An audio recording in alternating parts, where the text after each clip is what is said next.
but she figured maybe she shouldn't do this part. It's my pleasure tonight to introduce Katherine Pickett, who is not only our chapter president, but in her special role tonight as speaker.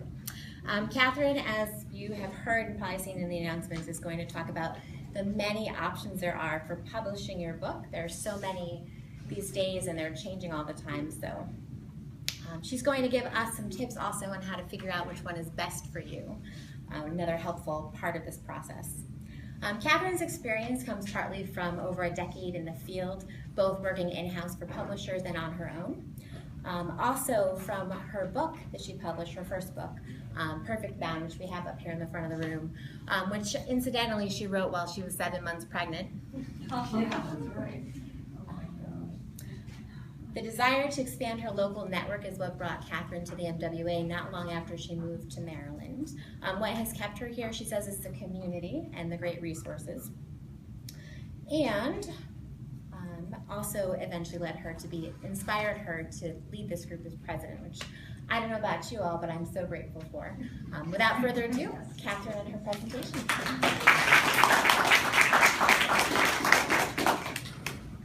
Thank you all. Thanks for having me. Let's see. We have a lot to cover tonight, but I think you'll enjoy it. Hopefully this little glitchy thing stops when I start advancing the slides, but if not, we'll just be talking and it'll be fine. Let's see. I'll start by giving you a little bit more detail on what I've done to kind of let you know how I know what I know about this. I thought it was important to kind of give you a little quick rundown. So I worked with McGraw-Hill, got that job off of an internship, which was fantastic and completely lucky. A great job. I worked on what are called trade books there, which are all the books you see at a bookstore, and on a variety of topics. Worked there for 5 years. Worked at Elsevier for another 2 years. That was in St. Louis. I'd moved back to St. Louis to be close to my family. This was a great job, but it didn't last for me. I mean, I had to cut the ties there. So I realized what I really wanted to do was work for myself. And I've been doing that for 9 years, since 2006, I guess. I cut, hung out my shingle. And I've worked on a variety of topics since then, everything, it seems like. I even have a client who writes for janitorial and sanitation magazines. So pretty much just everything you could possibly think of. And it's funny, you know, when I started my career, I remember someone saying, oh, you know, the way to make money in this field is to specialize. And I just did the exact opposite. But it has worked out well, because now I can know a lot about a lot of different things. I also wanted to share with you how I got my book published. Since we're talking about it, this was what I did. This was what was appropriate for me. After I did the assessment that you have in front of you, this was what I decided was going to be right for me. And it's not right for everyone, but this is what worked for me. So I knew I wanted to write the book. I was writing it in part to support my business. I'm an editor, and this was a way for me to help authors and also give myself a little credibility. So part of that, I formed my own business. So I already had an editing business, and my husband and I formed Hop On Publishing. Then we went and hired all of the editors and designers and everything ourselves, the indexer, everything. Contracted with, this is print-on-demand people, Lightning Source and CreateSpace. And if you are considering this, do consider using both companies. They complement each other. And then we also decided to include an ebook. I was going to do only an ebook, and then I pulled my target market and found out that they wanted a print book. And it turns out that was a good thing, because we've sold, I think, 3 times as many print books as ebooks. So, good to know your market. And then, after all our work, we won a couple of awards. So it was pretty fantastic. Now this model is what I'll refer to as hire pros to help you, because I don't know another name for it. It's all self-publishing, but there's so many different ways that you can self-publish. That's what I came up with. So that's my background. This has been the key to my success, and I believe it's the key to your success also.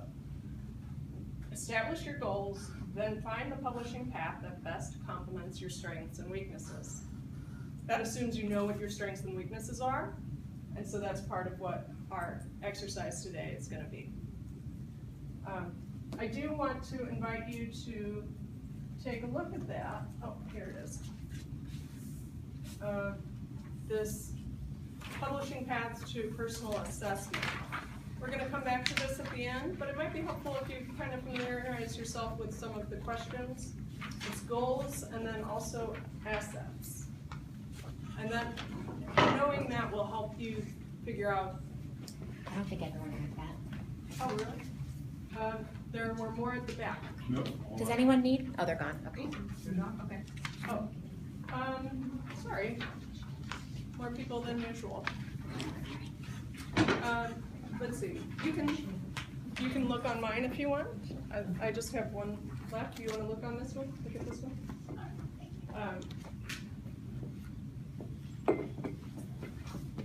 Better not go too far. It's going out when I leave. It'll come back. Yes? Please note that blind participants, if you specify some things that they're saying that line or something under. Okay, I'll read it out. I'll read it out. Does that work? Sure. Okay, that's what I usually do. So let me know if anything's not clear.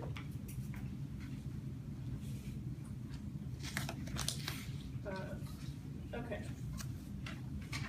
So if anybody didn't get that, sorry, just never know how many copies to make of something, but I can have that sent out. We'll send it out after the meeting.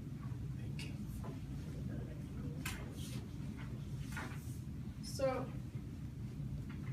this is like the giant picture of all of your options, and then you could probably even break this down even further.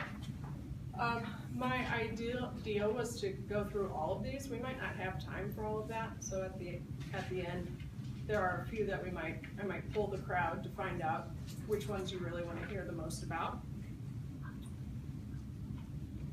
You guys it's just like you're blinking really slowly or something, you know, it's not the machine. So this is kind of the big picture. You see those two general categories and then this new thing that's coming up called hybrid publishers. And we will talk about that. But start with the traditional. This is what most people are familiar with, so I thought this would be a comfortable place to start. We have big five publishers, which include these five: Penguin Random House, Simon & Schuster, Macmillan, Hachette, and HarperCollins. Those are the big New York ones that everybody talks about and would love to be part of. They are, they have underneath them each 20 or 30 imprints. After that, it's a little distracting that it's flashing, but I'll try to keep focused. So the midsize, there's a huge number of midsize, and this is based on the number of books that they publish. I'm not sure of the exact breakdown between a big five and a midsize, but when you get to small presses, I believe it's somewhere around you're 30 books a year is when you're a small press. It might go up to 100, but it's pretty small. I worked for a mid-sized publisher. We did about 400 books a year. So some of these small presses here that I've listed are the ones in the area, which include Intrigue, Apprentice House, and Cedar Creek. Those, you might be familiar with some of those, but there are tons. I think there are probably more small presses than anything else because I would be considered a small press even though I don't publish anybody but myself. So there are lots and lots of them. And a woman, okay. I think it's important to know the production process when we're talking about this so you can kind of see how each one varies from the other. This is the very traditional top to bottom thing here. We start with an agent, and then the agent is your contact, and then the agent works to get your book into the acquisitions editor at the publishing house. That acquisitions editor becomes your contact, your primary contact at the publishing house. They will then send the book to this production editor on the side. That was my job when I worked in-house. Very, very valuable position. That person then contracts with the copy editor, the designers, and the proofreaders, and the indexer if there is one. They also will manage the ebook conversion probably. After that, it goes to the printer, which is a separate department, and the printer has the book printed and sent to bookstores.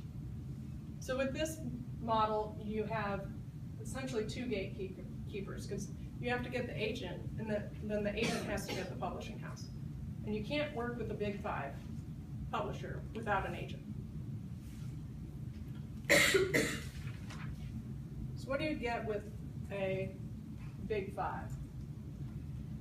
The Lamborghini, that's what you get. It's prestigious, high quality books, and the highest potential for money, the potential for the most money. It's why everybody wants to go here. You also get global distribution, global acceptance. Nobody's going to scoff at you. You can have your books sold anywhere, and probably the bookstores are going to want to carry your book. That's very important. An important distinction is that the bookstores, not only can they access your book, but they wish to carry it. But there's always the trade-off. Limited creative control. When you sign over your book, you're signing over the editing and the design, all of that. They do interior design, cover design, and they have the final say on all of it. You have input.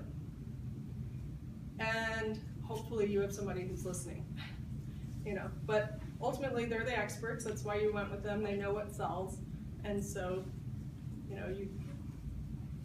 you have to, that's the trade-off. If you disagree with their expertise, then you have to live with it. And what is the all-time worst scenario with this? You get ignored. Sometimes, if your book's not an A-list, then your editor just doesn't really have time for you. And if your book's not an A-list, they probably don't have a lot of money set aside for your marketing. And if there's a schedule crunch, then your book will be put back at the end, and all these things.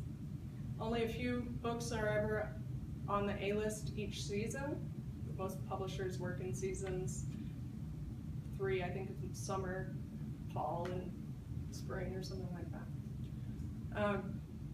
So there are drawbacks. If you're not going to be this A-list, the big fish in the big sea, you got to decide if that's going to be worth it. You still will probably get a high quality product, but you won't get necessarily the marketing that goes behind it for others. Still, this might be your ideal path. So how do you make the deal? Like I said, you have to have an agent. Nonfiction, this is incredibly simplified, as you can tell. That what do you really need if you're going to do this? Someone tried to take a picture of the screen, and so it went away. It's shy. But a hook, your hook is incredibly important. Your platform is incredibly important to these people. Writing is good, but you probably haven't written the book when you're selling it if you're writing nonfiction. If you write fiction, you have to have the really strong hook and the platform and the writing. Yes? Could you define platform in a sure you see many different? Sure. I mean all of the different ways that you can sell the book. Like what kind of following you have, what kind of pull you have with people. And actually, this is great because Allie will be telling us all about how to build our platform next month. But so briefly, it's like all your social media, all of your connections with people in your industry, any publications that you've had, any connections however you can get people to buy your book. If you do talks, if you do presentations or webinars of any kind, all of that would be considered part of your author platform. It's all what makes you marketable. Does that answer? This last three, professionalism, persistence, and market savvy, those apply really to all publishing. And I have to admit, those aren't my words. That's from Literary Marketplace. They summed up what it takes to succeed in publishing, and you can't say it better. You have to know what you're doing, you have to be persistent, keep knocking on that door, and then market savvy, you have to not only have that platform, but know how to make the most of it, and show somebody else that you know how to make the most of it. And that part, it can be very difficult. Okay, we're going to compare this now to mid-size publishers. This is the model that we just saw. And this, as you see, slightly highlighted. So you don't need an agent, is the upshot of mid-size publishers. They do everything else pretty much the same. But you could actually go to a mid-size publisher without an agent and successfully negotiate a contract. The benefits of what you get then, however, are also a little bit more mid-size. So it's not the Lamborghini, it's the Dodge Neon. Still a really good car, but it's not quite as big. The prestige isn't quite as high. The money isn't quite as big. So with that big 5 publisher where there was a possibility for a $500,000 advance or $1 million advance, you're not going to get that with a mid-sized publisher. I worked on a book 10 years ago that had a $65,000 advance, and that was big for us. So if you can kind of put that in perspective for that. You still get all this extra global distribution and global acceptance. I mean, nobody's turning their nose up at Wiley. I mean, anybody will carry that book, anybody would be happy to carry that book. And you can forego the agent and you get a slightly more personal touch.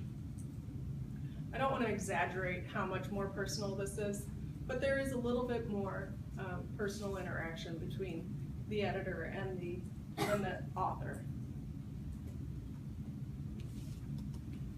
So when I made this slide, I thought, well, why wouldn't everybody choose the mid-sized publisher then? This seems like fantastic.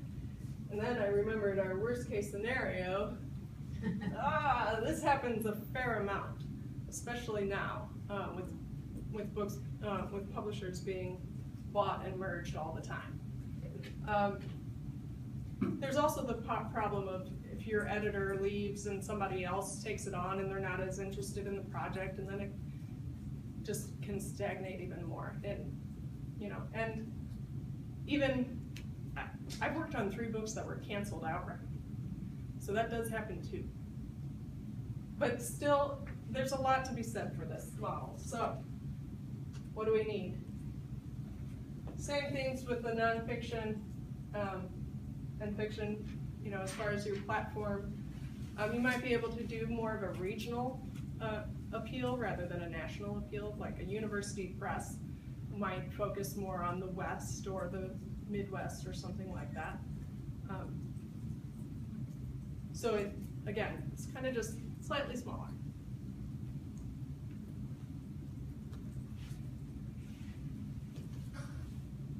Academic publisher, I put in here, it doesn't fit quite well, and we're not going to talk about it too much, but I wanted to show you just a little bit about how it's different. Let's see. So, still don't need the agent. You insert this step here of peer review. So your book goes into the publisher and the acquisitions editor, and then they send it out to, I think it's usually 3 reviewers, and those people will come back with changes. And sometimes it's a thumbs up or a thumbs down on the project. Sometimes it's, we need to you know, I have one author who's worked with the same publishing house for a while, and lately they've been saying he's too folksy. Well, you know, he's folksy. He's from Abilene. You know, that's his style. So anyway, that's what you might get back from a peer review. And then the same, it goes through the same process. Ebooks are less important to academic publishers, but you're still likely to get one. Small press, print books become all optional for some small presses. It depends. A lot of them still do it, like Intrigue still does print and all of that, but it's definitely something that they might not do a print book of your book. So it's not so much about the car with the small press. Collaboration and a personal touch is much more important here. Your car, it's pretty basic. You got small money, less editing expertise. If you're lucky, the small press pays enough to afford a high quality editor, but a lot of small presses have approached me with rates about 1/3 of what I usually charge. So, and in fact, less than what I charged when I started 15 years ago. And that's not uncommon. So there are editors who will work for that, and there are good editors who will work for that, but it becomes much more variable, much more hit or miss when they're not paying for it. You also, small money means you get a very small advance or no advance, and your royalties might be a little bit smaller, more like 9% instead of 12%. And then you get regional bookstores and global ebooks. So ebooks can be distributed anywhere, anytime. My book is distributed globally, even though I'm just a one-person job here.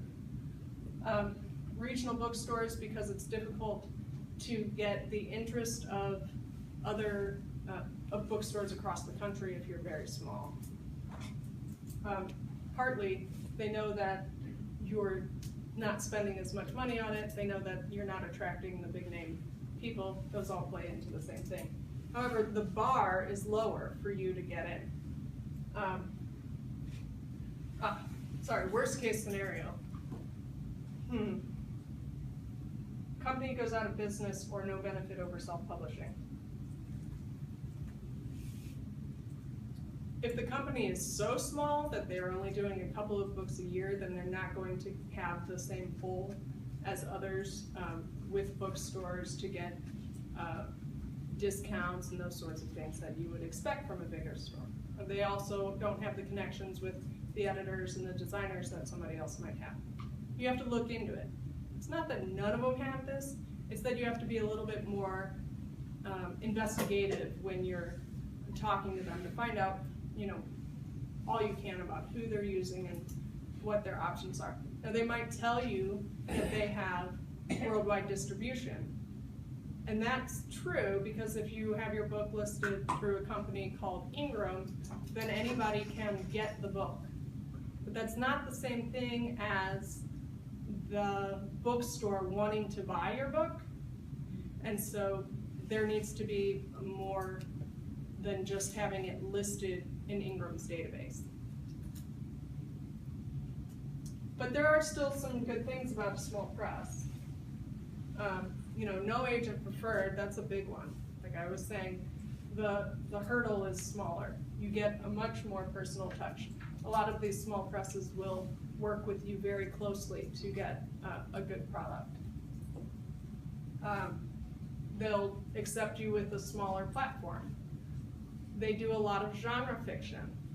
Genre fiction sells very well as ebooks, and so it's a fairly cheap production cost for them.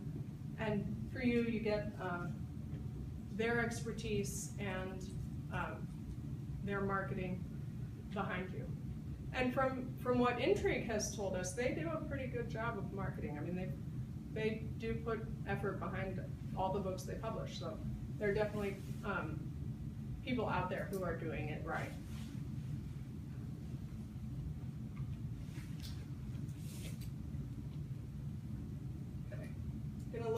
that the money, because this is always a big question and it's variable, but this is an overview. I really don't know why it's going out.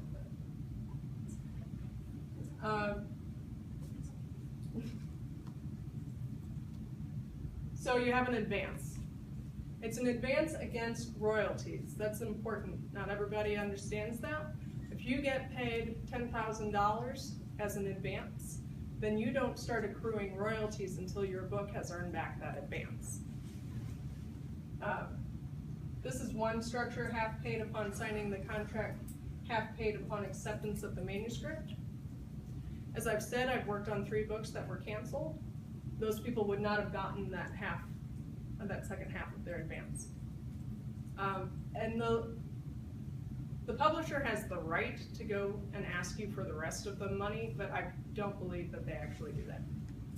We never did that, and we talked about how we thought it was a little ridiculous they even put it in the contract, because we were never going to do it. But at this point, maybe they do it more because times are tough.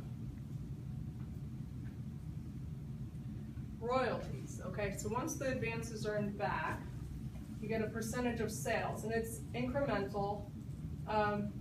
There are different ways to figure your royalty. Sometimes it's on the list price, which would be that $12.99 that you have on the back of the book. Sometimes it's on the wholesale price, which is actually 55% of that. And so then that means if you're getting royalties on the wholesale cost, you're actually making even less than you might think you were making. Both are legitimate, and you just need to find out what they're doing. And then, yeah, so often around $1 a book, which isn't terrible if they're selling a whole bunch of your books. This is what I was familiar with working in-house, but I do know that other publishers do it differently. I have 10% up to 10,000 units, 12.5% from 10,001 to 25, and 15% 25,000 and up. So if you're able to sell that many books, then you start to earn a higher percentage. I don't know for sure that it's as high as this now, but I think it's about this. Any questions on traditional publishing before we move on to self? What were you saying about the list price versus the wholesale price? Which one was? If you earn royalties off the list price, then you will earn more money, because the wholesale price is discounted 55%, so that you're making half as much. If you're making 10% of $650 compared to 10% of 13, or, you know. Yeah. What about copyrights? So Okay. copyright stays with the author. That is no. Copyright stays with the author, except under instances of work for hire, and that's one of the misfits that I hope to get to at the end, but I'm not sure. Is it the author's responsibility to copyright the book before it's submitted?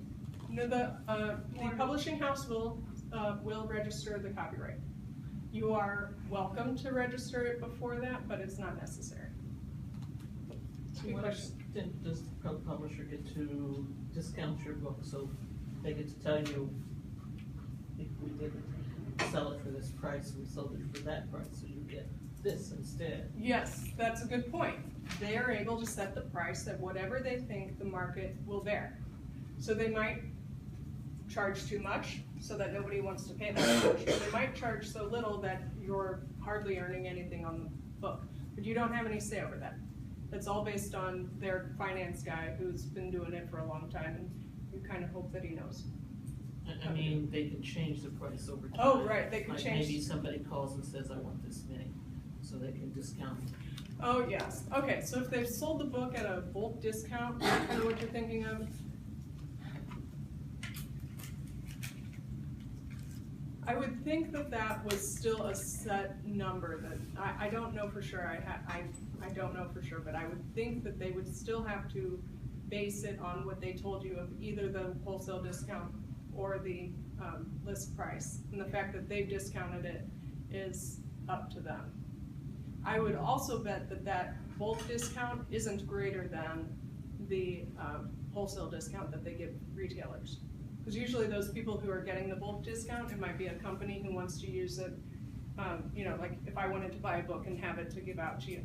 So they might give me the same discount that they give a bookstore. That's an educated guess. Anyone else?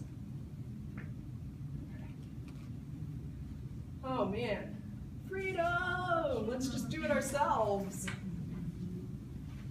So I've broken self-publishing into three categories. Let's see, we've got do it yourself. This is do everything yourself. Self-publishing, like totally on your own self-publishing, which some people do successfully. Hire pros to help you. That's what I said is what I've done. And there are pros and cons for that.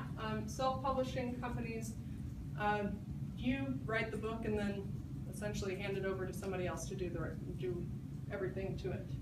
But you pay for it. That's the self part. You're the money. This is the model that we were just looking at.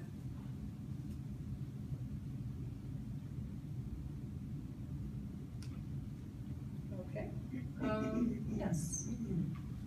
Self-publishing is very different. It's not nearly as organized and structured as traditional publishing. We've got self-editing and beta readers, especially in DIY, becomes much more important.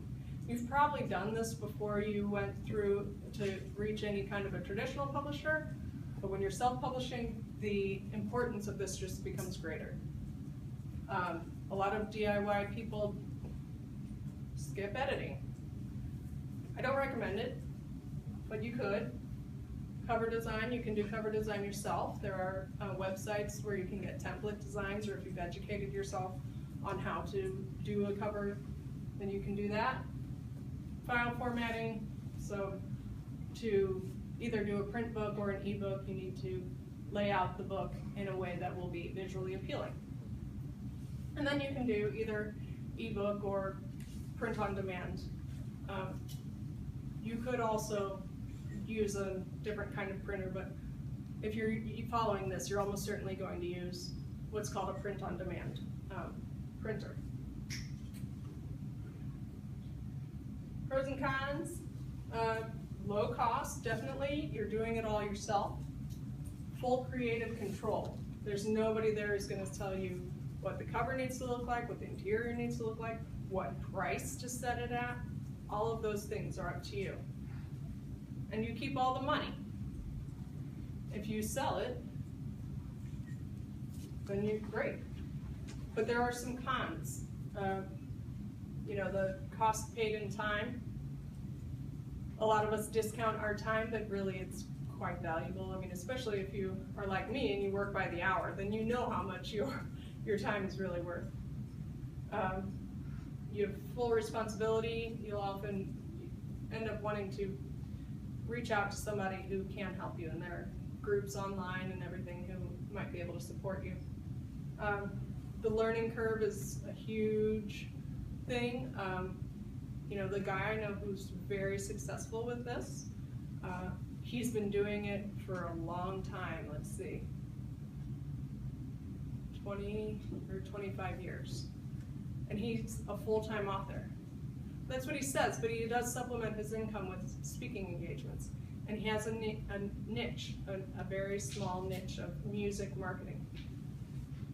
But, you know, if you can do it, he has the editing skills, he has the design skills, and he knows what his industry expects, so he's able to do it. But limited acceptance. You won't be carried in bookstores if you do this. The worst case scenario. You did it all yourself and everybody can tell, and now nobody even wants to buy your book and all that time you put in there. You resulted with, it came to nothing. So if you don't feel you have the skills, if you aren't tech savvy and you don't know what goes into making a book, this probably isn't the best option for you. If you do know those things, if you're willing to learn how to do them, then this could be a cheap way. If you're not interested in having your book carried in bookstores, then this is a viable option. So, success factors. The biggest one for this is time. You have to be able to educate yourself on how to do it, and then do it, and do it well. And this works if you just want to make something for your family. You know, if you're not trying to make money, this is a good option. If you do want to sell books, make money, you need to know something about marketing. And like I said, this guy who I know who's so successful, his niche is marketing. So if you can learn about that and become very savvy, then this becomes, again, much more viable. Even with all that, even if you're going to do it all, though, as an editor, I have to say, please hire an editor. If it's the only thing you spend money on.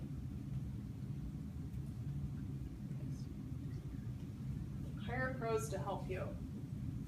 This tends to be a little bit more structured just because you're going to follow a pretty traditional path. You're going to go through all of the steps. I've noted, you know, a professional copy editor, a professional designer. Then you can do a printer or ebook, and bookstores, sometimes, if you're lucky, it depends, but your chances are greater than if you did it all yourself. One of the differences is that you are more likely to buy an ISBN if you do it this way, and bookstores require you to have an ISBN. That is the number on the back of the book that goes with the barcode.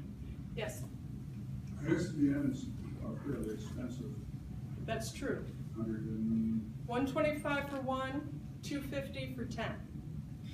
So if you Buy are the 10. if you are going to buy one, buy 10, because you'll probably want a print book and an ebook, and if you want an audio book, and that's all just one product. And if you want to write a second book, when you add up, they add up pretty quickly. That's Have the ISBN numbers format changed any over the years, over the decades? Yes, they have. It used to be, there used to be 10 numbers. They all started with 978, and then there were 10 numbers, and there was a portion of it that was assigned to each publisher, and then there would be the second part that changed with each book. Then at some point, the Library of Congress realized that they had been too generous and that there were far more books being published and they didn't have enough numbers anymore. So they moved to a 13-digit ISBN. And they still all start with 978, but they must have freed up something, either those initial parts that go with the publisher or what, I'm not sure. But somehow making that change freed up a bunch of numbers so that they could then accommodate the, I think it was 600,000 books published in 2013. Can you use the old numbers they already sold you? If you have an ISBN 10, you mean? Yeah. Yes, you can. Even if it's for something that didn't exist back then? Yeah, Like ebooks yes. didn't If you exist didn't assign the ISBN to something and they've changed the format since then, I'm sure that they have some way for you to convert it to an ISBN 13. I'm sure that they do, because we did that when I was working in-house. They were making that transition from 10 to 13. But you have to pay for that transition. I don't know, I doubt it, because it was on them. I mean, most of us, we would end up running 2 ISBNs. At this point, you can only get an ISBN 13. Do you have ISBNs? Yeah, they sold me 100 for a ridiculously small price a couple of decades ago. So yeah, well, Nice. yeah, I would look into it. I would think they'd do it for free, or that you could continue to use them as they are. Yeah. To what you're saying, I have ISBN 10s and I'm still using them and it's fine. Because those were given to you, whatever No, you they were sold to me. No, but I Right, mean, they were assigned to you, so Yeah. whatever you choose to use them for, nobody else got those numbers. Right. So when you finally choose to use them, you can just use them. That's what I've been doing and it's been fine. Also, I just wanted to say a couple more things real quick. If you go like with Smashwords or BookBaby to publish your stuff, you can choose the option that says they'll give you the ISBN. They take a greater percentage of things, but that's another way of getting the ISBN without having to pay the $125 or the $250. Yes, that is true. The caveat is that that company then becomes the publisher of the book. So is that what you're talking about, those hybrid ones like Ingram and Balboa Press, which is like the Okay. division of Hay House? So you're thinking of Ingram Spark.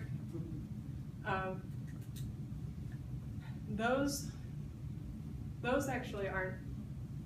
Can we talk about that later? That's not quite Okay. what this is about. Because I could go on a long time and I want to get this. Maybe I'll answer the question in the meantime. If not, let me know. Okay, so this is the down and dirty on the process. This is what you can get: professional appearance, high quality product, widest acceptance of self-publishing. There's still a stigma against self-publishing, and not everybody will carry you, not everybody is interested or will talk to you. There are still a whole slew of publications that will not review self-published books, in part because of the people who do the DIY and do it so poorly. Anybody who does it well, you have to work extra hard, to get in there. And this book, the biggest compliment for me on this was, I had a book signing at a bookstore in St. Louis, and apparently the woman who was the hostess, she greeted me and she's like, okay, so you'll talk here and blah, blah, blah. And then she said, do you want me to say anything specific at the beginning? And I said, well, when you introduce me, will you please be sure to acknowledge my husband? He's the other part of Hop On Publishing, and at that point it had all been about me, because I'm the author. So please acknowledge him. And she's like, oh, you did it yourself? And I was like, you didn't know that until I told you, because I made a good book. So, stop turning your nose up at it. But it's that kind of thing, there's, even when you make a good product, there's still a stigma that you have to get over, a hurdle there. So, the cons, it can be very expensive. There are ways to save money. Some people spend a ton of money though. So you have to be careful to make sure that you're either budgeting appropriately or have the money or have a way to get the money. It can take a long time. DIY you can do in, I don't know, well, you could really do it in 7 days. If you have a manuscript, you wrote a manuscript in 1 day, you upload it to Create Space the next day, and you have a book the day after that. So with this, 6 to 9 months or something. And you have to build a team. That's a little bit intimidating. If you don't have the connections, if you don't already know an editor and a designer and such, then you have to find those people, and you have to be comfortable finding those people in order to make this process successful. So, we have to come back, worst case scenario. So yeah, you have this great book, and you spent a bunch of time and money on making it. It took you 6 to 9 months, and you spent, a few $1,000s on it, and nobody cares. It's crickets. You could have it at a bookstore, and nobody's buying it, so it doesn't really matter if the bookstore has it if nobody's buying it from the bookstore. And that's the marketing. That's where you have to have market savvy for this job also. So. There's another part of this whole process that I don't know if you're planning to cover or not. It's my own worst case scenario, or the part that I did not like about the DIY was that I had to do the shipping and handling, and I had to do the customer service, which interrupted my day. I can't remember what the other one was, but that's, if I could just push that part off, that's the part where having the self-publishing publisher becomes would be attractive. That one piece of taking the orders, making the labels, stuffing the, So there is a way around that now, and that is the print-on-demand printers. So the Create Space, Ingram Spark, and Lulu are the three biggest names that you'd have to worry about. And what they do is you don't hold inventory. So you don't do order fulfillment. They charge you more, but the orders go directly to them. They print a book and ship it out one at a time, if that's what your order is, and you don't have to do a thing. You don't pay for inventory, storage. You don't have to have boxes in your basement if you don't want to. So, yes. Something that I'm wondering if you know, have the prices per print-on-demand book dropped at all, or are they still, like Lulu I know is prohibitively expensive if you were gonna do a per book price? Has any of that gotten lower at all? They're around, with variables, around $4 a book. So I don't know if that's where you find it prohibitive or not. If you go with a different kind of printer called an offset printer, it's more like $2.50 or $3 a book, but you have to order at least 1,000 copies in order to get that discount. So if you don't want to have inventory and you don't want to do all the shipping and handling, then that's not a good option. If you don't think you're going to sell 1,000 copies, then that's not a good option.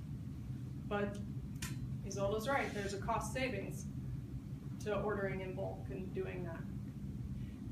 Cost savings there, but then you're paying for the shipping and you're spending your time. So what's the trade-off? And you just have to decide, how big of an outfit do you want to be, and or maybe you just do an ebook because the print part is really expensive. Yeah. So let's say you do go with CreateSpace. This is something I've often wondered. You want books to have on hand because you're going to be doing the Greenbelt Festival of Lights. Mm-hmm. Do you as the author get money off, or Nope. you pay what, okay. So whatever it is, and if you order in bulk, do you get any kind of discount for them, or, because I've never. I'm not sure about curious. CreateSpace. I use Lightning Source and you do get a discount.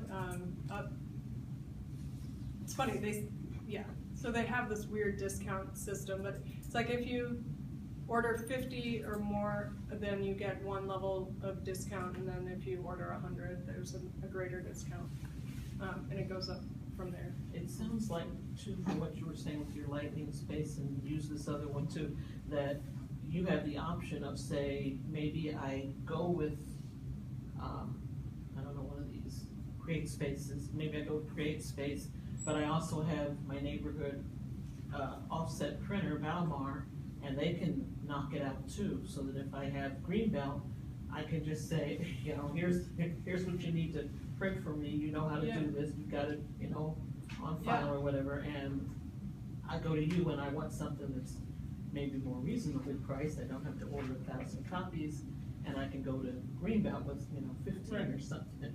Right, so there is definitely that flexibility to use more than one company. I use both Lightning Source and CreateSpace because Lightning Source has a better binding, and so I like to have that at my in-person events, but CreateSpace is cheaper per book, and they're sold through Amazon, and there are benefits there. It will never say that your book is out of stock. If you don't have your book with CreateSpace, it might say that it's out of stock. So yeah.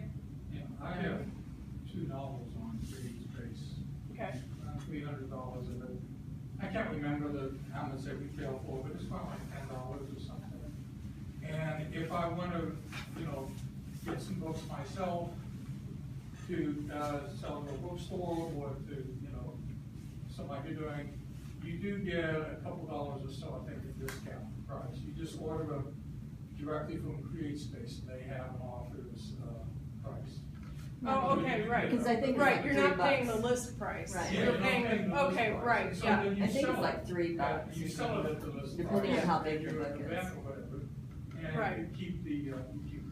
Right, of course. So yeah, I wasn't thinking about that. That's right.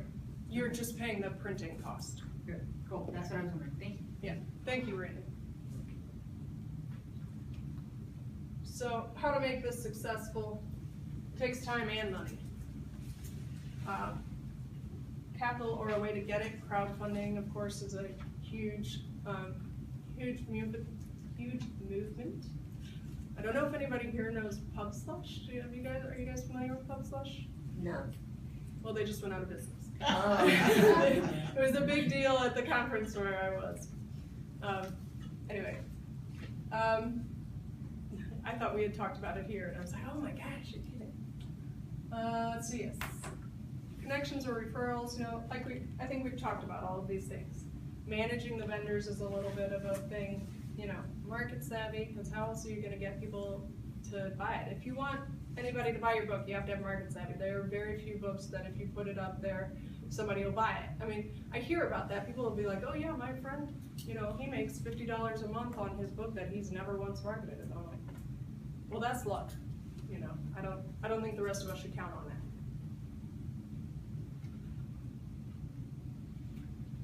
Okay.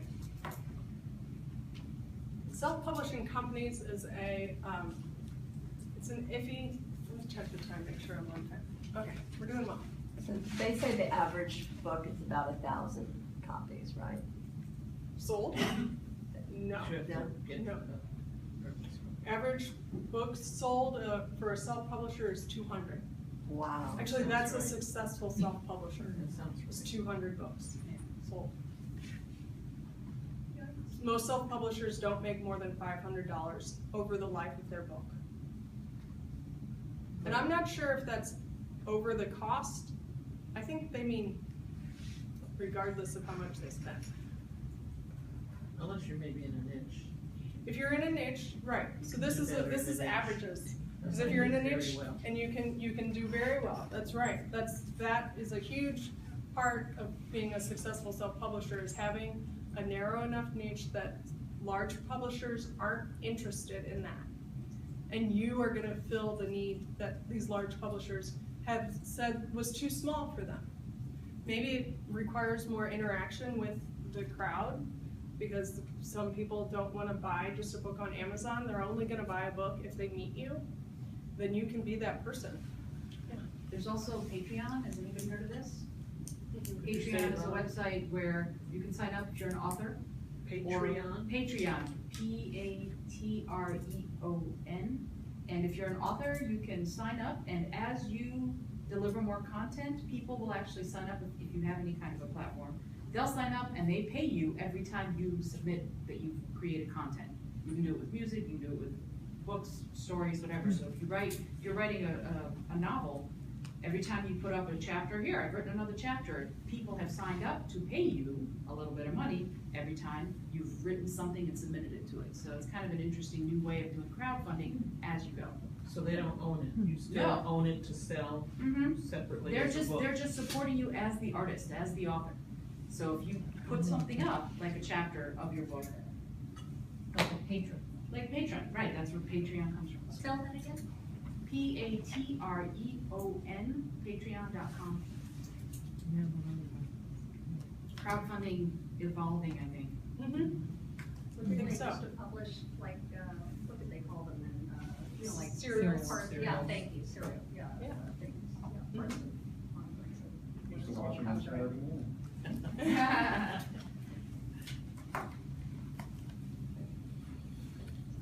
So I want to point out here, we get all wonky at the end, because it can just do whatever you want, and everything's optional, and it's really whatever you want with self-publishing companies. It's part of what makes them good, it's part of what makes them bad. Flexibility can be tough. Used to be called vanity presses? Or is Yes, it different okay, now? so yes, there are vanity presses that, and they kind of all get lumped into the same thing, even though some of them are good and some of them are bad, but yeah, where you pay to have your book published, and they were called vanity presses because only a vain person would pay someone, and rather than waiting for the gods to accept them and publish it for them, you know. So. But it's more involved now. I mean, Yes, it's much yeah. more complex. There are a lot of different models, and it's one of the problems with it is that it makes it easier to be taken advantage of because there's so many variables. So, let's see. Someone takes care of the nitty gritty. That's a huge one. Like we were saying, who wants to figure out all of this stuff? You know, certainly the printing and binding and packaging and all of that, you know, ISBNs, that's all the hairy details that a lot of people don't want to get into. Now, depending on the company, they might not offer editing, and so you would have to find that editing first anyway. Or they might offer editing at a very high price. I have one client who's been very successful with a self-publishing company, but I talked to him about it. I said, you know, I edit for that company, so you could have hired me like through that. He said it was cheaper to hire me directly, which makes sense because of course the company wants to, but you know, they weren't paying me what he's paying me, so lucky for me, he found me. And lucky for him too, because he actually feels he has said he feels very lucky to have found me because we have worked together very well on 6 of his 7 novels so far. Right, so lots of options. Choose the package that works for you. But the cons, there are a lot of cons. These can be very expensive. Some of them are just absurdly, unnecessarily expensive. The harassment and misrepresentation of the marketing that they offer has caused, like, Authors Solutions was the subject of a class action lawsuit that was finally settled, but they tout that they are now owned by Random House, blah, blah, blah. Well, that's too bad because you're still, you know, trying to sell people, charging thousands of dollars for an ad that is a 1-inch thumbnail on a page of 20 other books and saying, well, but it's in Publishers Weekly, so it's worth a lot. Well, no, it's not. And actually some of those magazines have stopped carrying those ads because it's predatory. It makes me very, very sad when I hear about somebody who's been taken advantage of by these companies, and I hear it all the time. They didn't realize that what was or wasn't involved. I had a phone call from a guy once who's like, well, they said the sale ends today. It's only $600. And I'm like, okay, well, what's included? I'm not sure. And I'm like, okay, well, okay, stop right there. The sale ends today is a red flag, okay? You can always go back another time or find a different company. No? Don't get carried away. Don't let your emotions carry you away. I'll try to be less biased about it because I do know some people who have used this method successfully. There are a few cons though. You know, customer service, again, highly variable, and traditional bookstores are very, very unlikely to carry you. Yeah, very, very unlikely. Certainly, maybe some of the local, very small publishers might be willing, but mostly they're not interested. And lots of scams. But like I said, this guy, I want to share a success story. He knew what he wanted. He got his editing before. He came to me, found a professional editor, went to this company for design and production only. He knew something about design, so when they came back to him with page layout that wasn't appropriate for him, he squawked and said, I want this done differently. He knew, had ideas for his cover design, and they listened, and he was able to work with them on that. So, although when you compare the 3 on what the success factors are, you know, the first one is time, the next one's time and money. This one you could say is money, because really all you need is money. But I'm not going to say that. It's education. It's very dramatic. Education.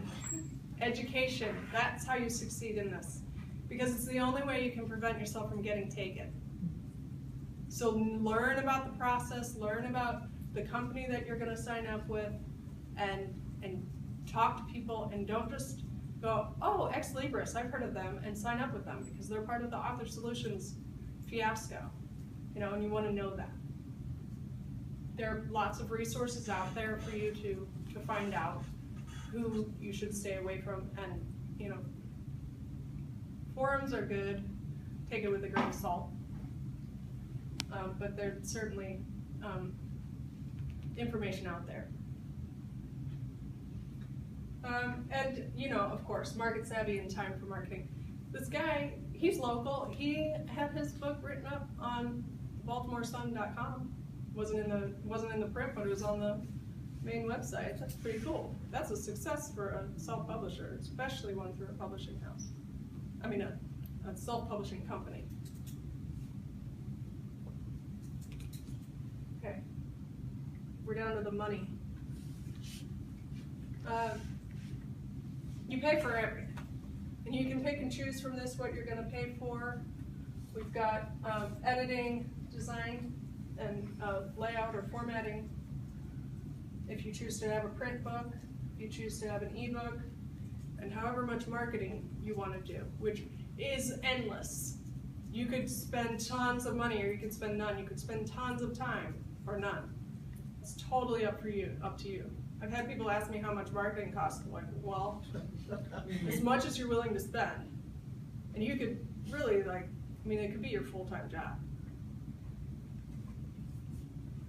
What you get, 100% of sales sold directly through you. That's pretty nice. You had to pay for the printing, so there's that. You printed your book. It's $10 and it costs you $3 to print it. But when you get the $7 net,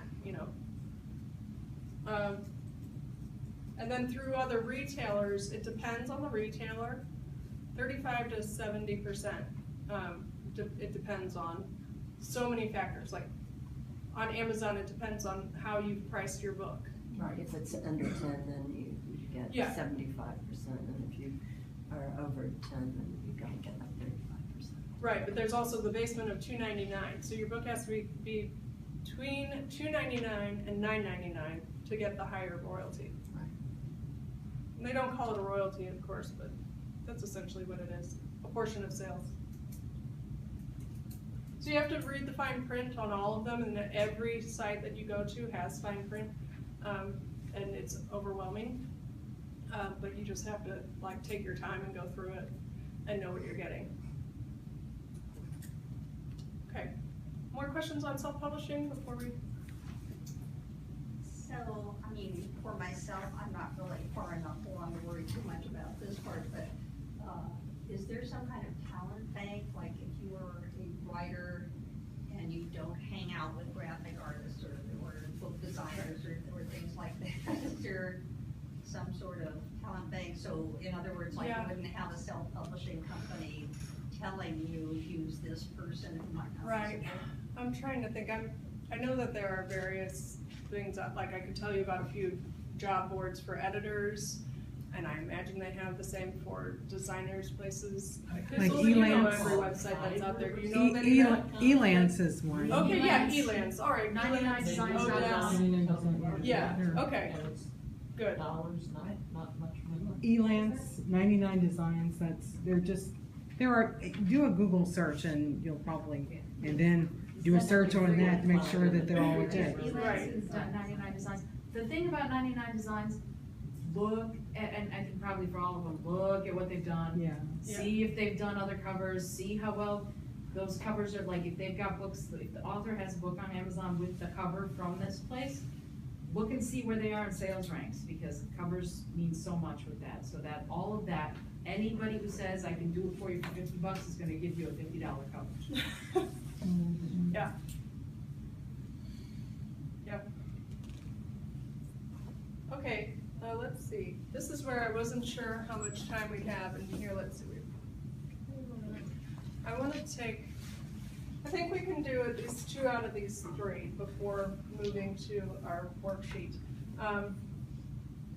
So collaborations, which would be collaborating with a nonprofit or a business. Work for hire, which is really what you would do so children's books work this way, at least with nonfiction, but it's also what you want to do if you're going to be writing for a living. This applies more to you. Or hybrid, which is kind of this new thing. So if I could take a poll on who wants to hear about collaborations.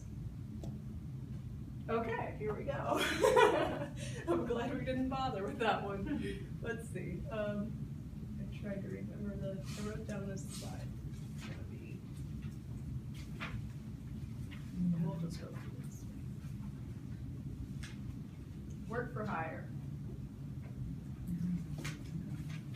you want to work, and if you want to make money and have a reliable income, and you like researching new things, and you have, interest in doing a variety of topics. So like Time Life Books would be good for that. They don't author books, but they hire people. Right, so Time Life Books, the careers, or the, I almost mentioned it. So I used to work on a book called Careers for Writers, Careers for Anybody Else. And series. Yeah, and those are series where the person who wrote the book is not of importance. It's the series. So anything for dummies, those are almost all work for hire. And in those cases, the copyright is owned by the publisher. So what happens is you submit a proposal to them, and then they say okay, and they give you a lump sum up front. And then you can mostly walk away.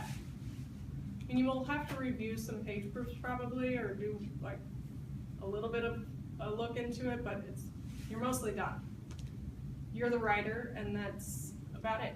I did one of these for a booklet this last summer, and it was a lark. They put out a call, Editorial Freelancers Association put out a call for people, well, who wants to write a booklet, 20 pages, $500. Like, well, okay. It's a byline. It's something that I would like to be able to point to, because I have people asking me all the time about how to get involved as an editor. So my book is 7 steps to take before launch day, or before launching your freelance business. They're like, this is something I've thought about. I think I can whip this up. And it seemed worth it to me. And actually, it has turned out to be definitely worth it, because it has led to a ton of business opportunities that I did not at all expect. So the $500, it's not really about that. It's about the intangibles. And sometimes I think that can be the same with other work for hire. Either you do these all the time and churn them out, like one of our authors who did these careers books, I think she had 30 books or something that she had written about careers in writing and all of these different areas. She'd research them and produce these books. Not much prestige. You probably haven't heard of Blythe Camonson, even though she's written 30 or more books. But they were all under a series, and it was not anything. But it was lucrative for her. I may not have put it right. You were saying that you did that kind of thing, and you did have a byline, or is that? Yes, you get a byline. You get a byline. But the copyright belongs to the publisher. Copyright belongs to the publisher, and when the book comes out, like, I don't know, Plumbing for Dummies, nobody's really going to know the author of that. They haven't picked it up because it was written by Joe the Plumber. Sorry, I didn't even. It was. Which isn't his real name. Right, I know, it's not even. Sorry to even bring back that memory. Terrible things our minds do, just throw out this stuff. Yeah, so you're not buying the book because of who wrote it, you're buying it because of the series. And that's a lot of the times the case for work for hires. Now, I learned something new when we had Amy Hansen come in to talk, and that was that a lot of nonfiction children's books are done on work for hire basis.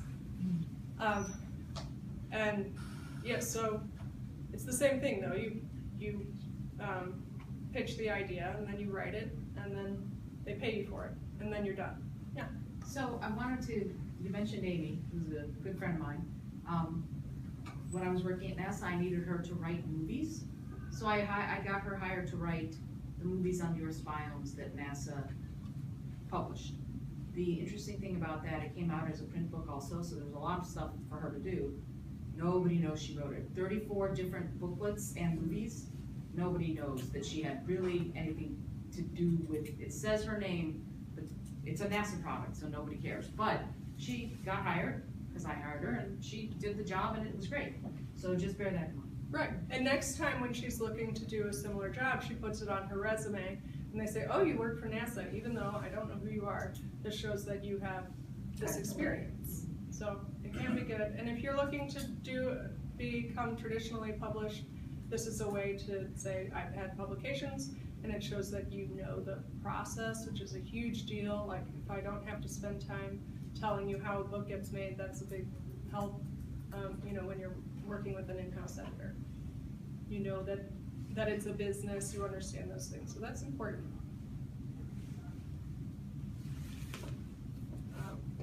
Just to be fair.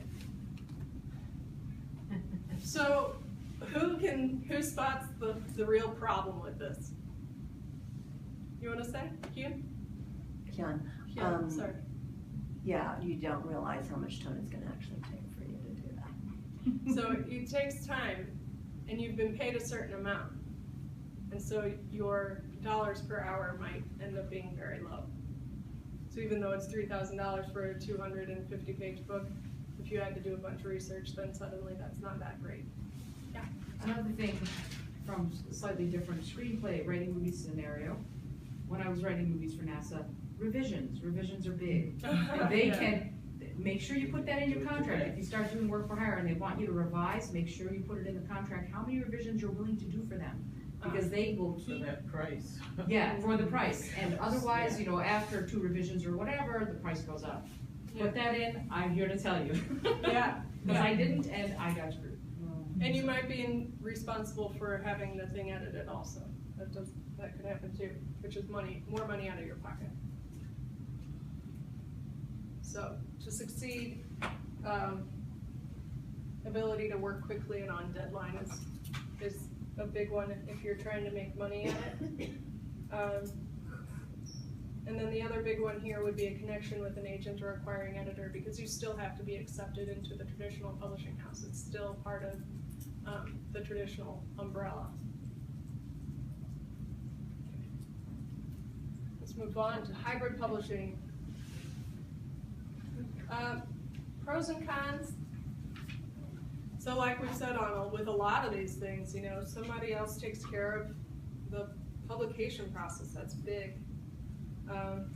You know, marketing support and a logo for your spine, those are both huge for getting your book accepted places and having any kind of prestige.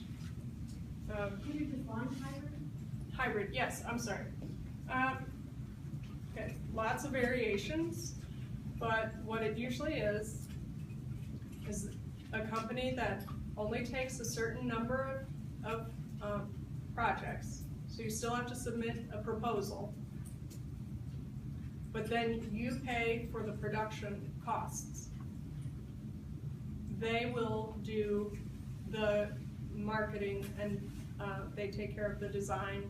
Like they hire the editors, they hire the designers.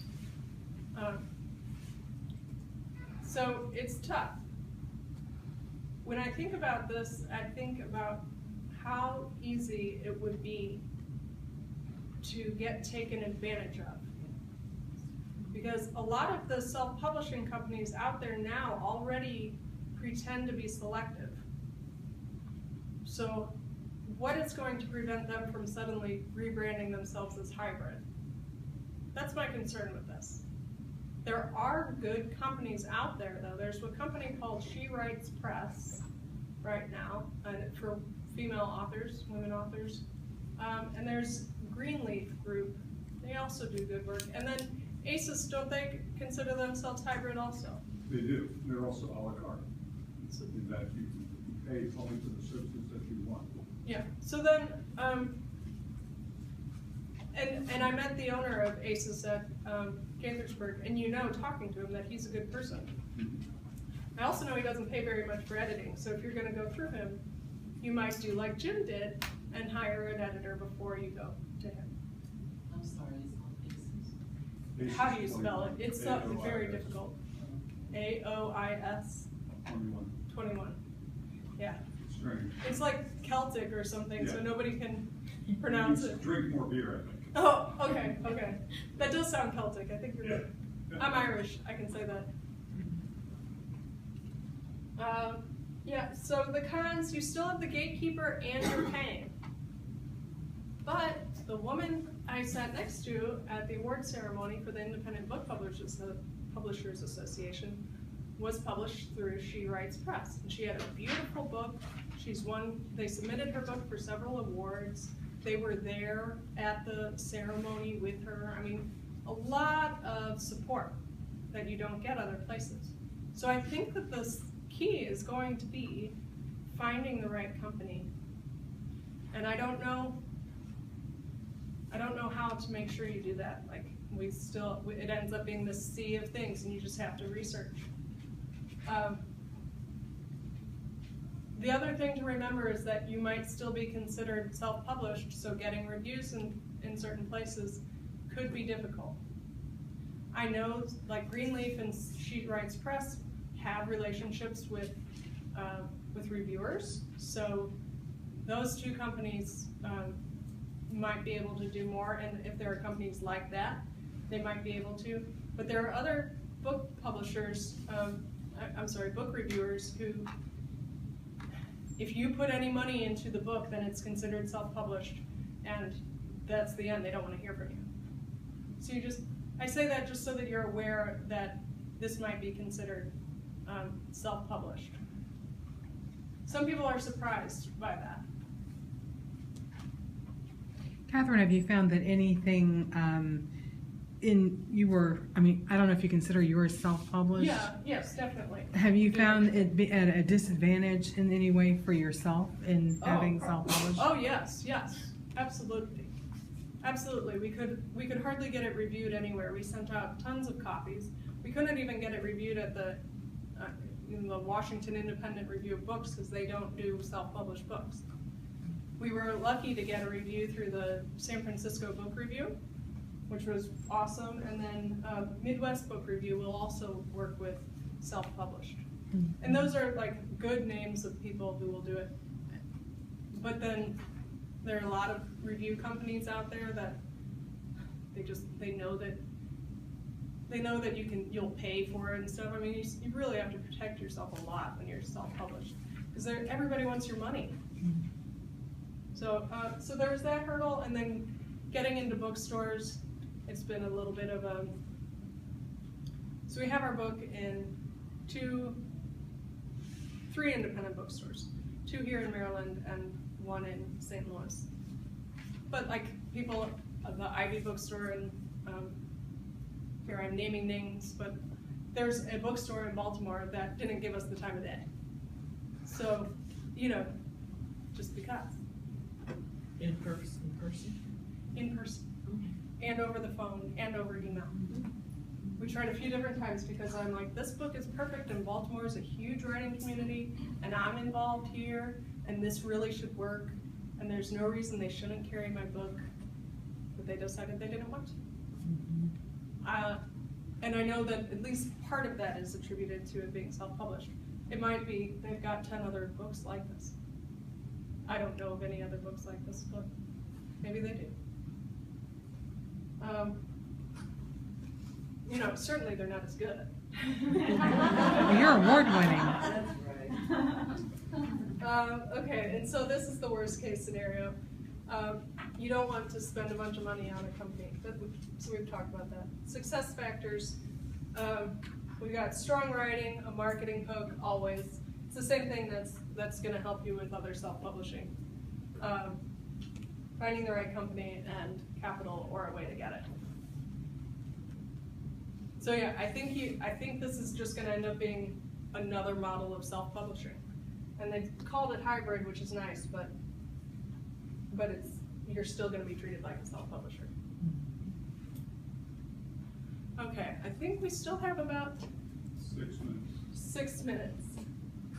Not quite as much time as I was hoping, but I just wanted to point out here I handed it over. That's because I have it up here already. Don't be intimidated by all this. This is what is on your handout. I just put it up here so you can see it again in a different form. So these are just a selection of the key questions. You could go much more granular, and I recommend that you do. But these are, the answers to these questions will help you figure out which of these 9 paths that we talked about, or I guess we got to 8 of them, will be the most helpful for you. So you need to know where you want to sell it. You need to know who's going to buy it. And then what are the expectations of your ideal audience? That's not a goal. I have this, you know, these are your goals. But when you think about your audience, you have to know what will they pay for and what won't they accept.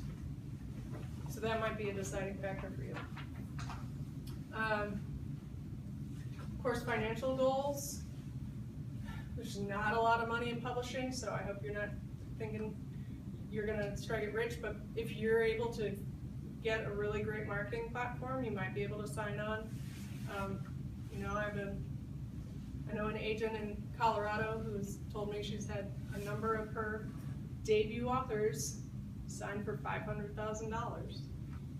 She's highly selective though. She also told me that she only takes books that are 100% ready. So I guess if you have a book that's 100% ready to go to a publisher, you might be able to get a $500,000 advance. Yeah. What is 100% ready? Is it finished and there's no editing that's needed? Right, that the story is solid, that the characters are solid, everything is, she can hand it to the publisher and they'll run it through a copy editor and that's it, no development, you know. That, yeah, Randy? I would say, practically speaking, you need to have, hire yourself a professional editor to go through it. And, you know, and then, you know, several revisions, probably before you send it to an editor, and then probably a few revisions after. No, I'm serious. Oh, I am, yeah, no, it's just. Already. Yeah, 100% ready, yeah. And that means, you know, you've done all the editing, you've gotten all the outside professional feedback yourself. Yeah. You know, you tooled it, it doesn't look anything like the first draft anymore. Yeah. But it doesn't mean that, you know, you've got some commas missing and that's not 100% ready. I think that those minor points, that's the copy editing stuff that they would accept, but you know, your query letter can't have anything like that. If you put together a proposal for it, if it's nonfiction, you know, it's gotta be pristine. That's if you want, you know, the 500,000. If you got, that should always be your goal, right? Some of us know though that maybe our writing's not as strong or our hook isn't as different or whatever, but that's the book we want to write. You know, like sometimes you know that the message you want to put out there fits a certain market, and that's great. Embrace that, but that just helps you know which which path is going to be best. You had one more thing? I would just say that in terms of your, as far as like copying, editing errors, I would say at the most a handful, like, you know, less than 5. I mean, I'm serious. If people look at you and they're, you know, reading this and every page there's something, even if it's pretty minor, that's going to put them off. That's absolutely right, but I have to say that they will almost certainly send it through a copy editor and have it at least adjusted for the house style and stuff. I mean, so you should think, if you think that every comma's in the right place, then probably that's as few errors as, you know, because there's still going to be errors in there, even when we think we've done it perfectly. I couldn't believe what my editor found when I had her edit my book, and I was, you know, I'm like, I got this down. Yeah. And remember, there are books that you read by the big 5 that also have issues, that also have errors. So some things slip through no matter how big the department that's working on it. Yeah. Nothing's perfect, exactly. Let's see, other goals that I wanted to highlight, you know, of course, the amount of time it takes, because self-publishing is much faster than traditional, or can be. Let's see, do you want someone else to take care of the details? We saw several models that might fit that. a book to support your business. If you're a big name, then traditional publishing might be worth it. If you're a small name and you want something to support your business, self-publishing is perfectly acceptable. And I know a lot of people do it that way. And then you see this question that speaks directly to work for hire, the giving up creative control to make a living. Complete creative control. If that's what you want, that's self-publishing. That's the only way you're going to get it. Like I said, this is a start for you to get your mind going about what your goals really are. And then assets. Money's a big part of this. You know, as Randy said, most of those people who go through Big 5 publishers have already hired a developmental editor, and they may have hired a copy editor as well. The publisher will take it just as, yes. I'm gonna, I think, give a really good plug for your book. This, a lot of this stuff is in Perfect Bound, as I recall, right? Yeah. Okay, so just letting you all know, buy her book, it's fabulous, if you don't already own it. Thank you. A lot of this stuff is in the book that you've been talking about and really well laid out, so we can all understand it and use it. Full disclosure, I won it here. Yes, that's right, we wrestled it last December. That's right. Yeah. So, but anyway, great, and a lot of this stuff is in there, so buy the book, it's awesome. Thank you, thanks. Yeah, okay. The one question that I had skipped until the last time I was revising this was the obvious, how much time do you have to dedicate to this book project? Because if you don't have a lot of time, then self-publishing is not for you. Absolutely, you can't do it without time. Or you can, and you can give it to your family, and that's all. And if that was your goal, was to give it to your family, you've achieved it. If you were trying to make money, that's less awesome.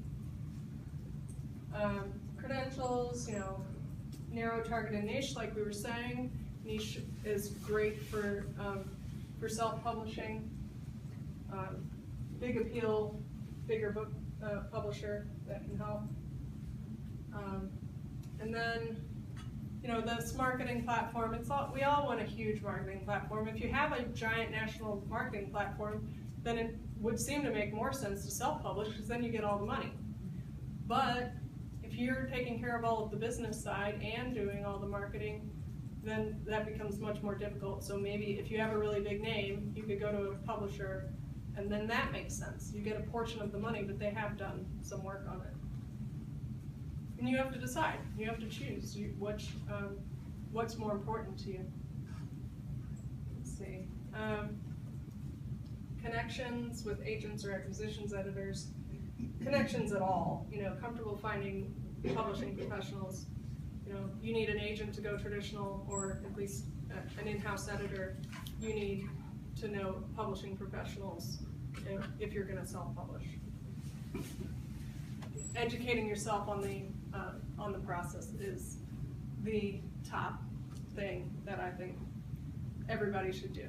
If you can't say, yes, I know this really well, and I feel comfortable diving in, then you need to learn a little bit more about it and find out what really happens when your book goes from manuscript to bound book or ebook. Okay. Can I take any last questions? We're just about done. Yeah. Going back to the traditional model of publishing, right at the top of your traditional publishing slide is the word agent. And I assume they come in all shapes and sizes. How do you find a good agent? Okay, there are, that's a huge topic.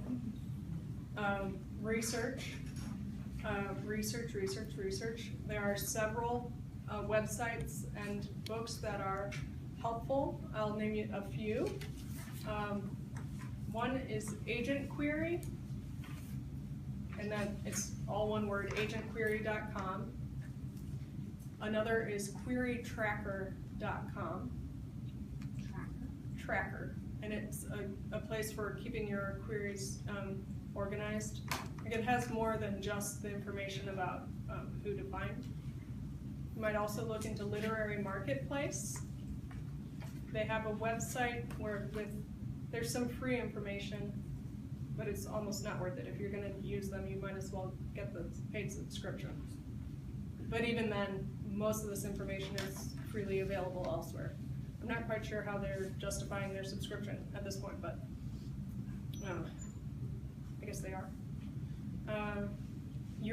The library might have a copy of Literary Marketplace. It does come in print. Writer's Digest. Writer's Digest has one. There's a paper copy that I think the libraries all have too. Oh, really? Okay. Writer's Market. Oh, Writer's Market. Yep, Yes. that's what it is. Thank you. So there's several. I mean, we could go on. And then you'll need also resources for writing query letters and book proposals. And there are a ton of those. I mean, and I've found that, so there's a How to Write a Book Proposal by Michael Larson, but I found that that was not intuitive to me. And I was happy to meet another author who felt the same way. So that's one reason. There are lots and lots of ways to put together a query or a proposal. Online, there are lots of some really good resources for that. Yes? Just wanted to add things like Writer's Market. One of the great things about them, they give you lots of names of agents, and one of the great things that they give you is what the agents are looking for. Yeah. Because an agent, if you don't know what the agent accepts, like if you wrote hard science fiction and the agent only accepts mysteries, don't query that agent, don't waste your time. Right. You will just spend a whole bunch of effort for nothing. So be aware, look up, if you're gonna try to get an agent, find out what that agent wants before you submit the thing. Right, and not just what kind of book they want, but what form they want the query in and all of that stuff. Read their website head to toe. I was looking at an agent for my second book, and I found buried at the very bottom of her resource page was the article she'd written on what she wants. And I thought, well, now she's making sure that people have read everything on her site. That's pretty smart. 5 minutes? All right, we're doing the raffle. Jen's got it, and this is the book. This is what you could win. Oh, this one. Anybody else have tickets? Tickets. Okay. Anybody else? Good. Oh, do I go? Yeah, sure. Just send the rest of the party. One more? No. Okay. Well, now you've changed the outcome. Barbara Frechette. All right.